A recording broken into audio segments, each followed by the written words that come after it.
C'est Abraham, vous êtes sur Tarmac.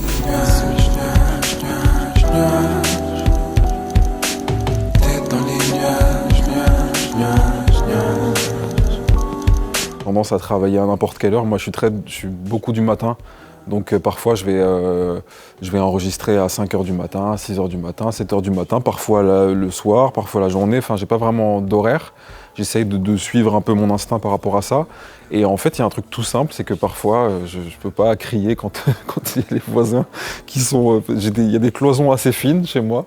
Et j'attends de pouvoir avoir un vrai studio à moi, etc. Mais pour l'instant, je sais par exemple que pendant le confinement, j'ai enregistré alors que ma compagne dormait juste en haut.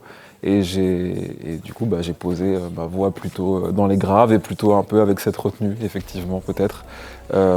Et après, je pense que ça vient aussi de... Moi, instinctivement, j'ai pas envie de crier, sauf s'il y a une vraie intention qui me pousse à ça, en fait.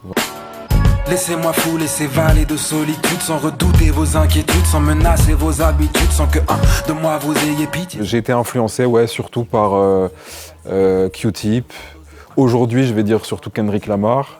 Donc à l'époque, Q-Tip, en tant que beatmaker, JD, High-Tech, en tant que MC, Common, Busta, Missy, même si Busta, alors pour le coup, ça s'entend peut-être pas, mais Busta, c'est peut-être plus au niveau de la musicalité et des producteurs avec lesquels il travaillait, Notes, DJ Scratch, etc. Tout ça, c'est ce qui m'a énormément inspiré. J'ai une grosse base hip-hop et aujourd'hui, cette base est là, je la sens au quotidien, j'aime y retourner. Mais j'aime explorer énormément de genres différents, découvrir des choses différentes. Voilà.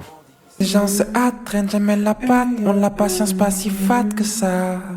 Alors SoundCloud, pour moi, ça a été une plateforme d'expression sans limite, dont j'ai profité pour en fait faire vivre tout ce que je faisais, c'est-à-dire du beatmaker contest ou beat dance contest, donc battle de danse et battle de beatmaker en même temps. Donc tous les sons que je faisais, je les postais ensuite sur cette plateforme et je les mettais en téléchargement gratuit.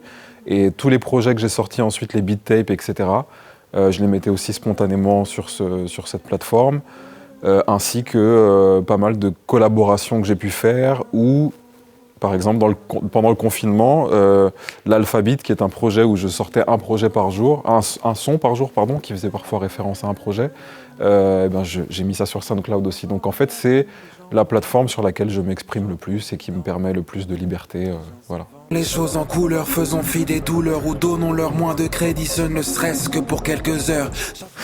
Alors, non, c'était pas pour susciter le remix d'autres beatmakers, c'est venu instinctivement comme ça. Mais effectivement, récemment, oui, j'ai pensé à ça. J'ai pensé au fait que ça pourrait être un son. Ça serait intéressant de solliciter des beatmakers pour qu'ils composent et qu'ils fassent leurs arrangements sur ce morceau, sur Parler des gens ou sur Pendant quelques heures. Pendant quelques heures, il y a quand même une instru qui se développe ensuite, qui est d'ailleurs une instru de Awir Léon, qui était membre de Uno. C'est écrit sur le t-shirt que je porte. Et ce n'est pas que je n'aime pas mes frères et sœurs. J'aime les voir aussi nombreux que les heures, que nos heures, pour apprécier les leurs. Alors, mon titre préféré, moi, dans l'EP, c'est Madame la Peur. Mais je ne sais pas si c'est celui-là que j'aurais envie de partager.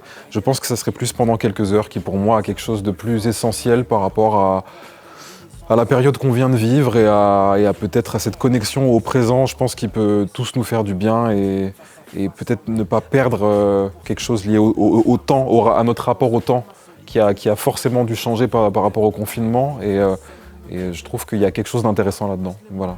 Pendant quelques jours, ne craignons pas les jugements d'autrui. Pendant quelques heures, pendant quelques jours. Car nos anciens déjà partis nous rappellent que la vie est courte.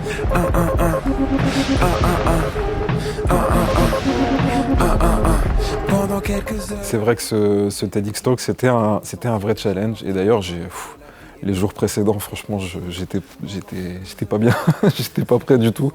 Et puis au fur et à mesure, le jour des répétitions, en travaillant beaucoup dans la loge, j'ai réussi à m'approprier le truc, je pense, parce qu'au départ, je voulais trop faire du par cœur. Et puis je me suis senti en fait super bien le soir de la conférence. Et j'ai adoré cet exercice. Et de toute façon, je pense que j'adore les exercices qui sont qui me challenge en fait et qui me demande de me dépasser un petit peu. Voilà, comme c'était le cas là, j'ai eu l'impression. Pendant quelques heures, car nos anciens qui ne sont plus nous rappellent que cette vie est éphémère, éphémère, éphémère, éphémère, éphémère, éphémère.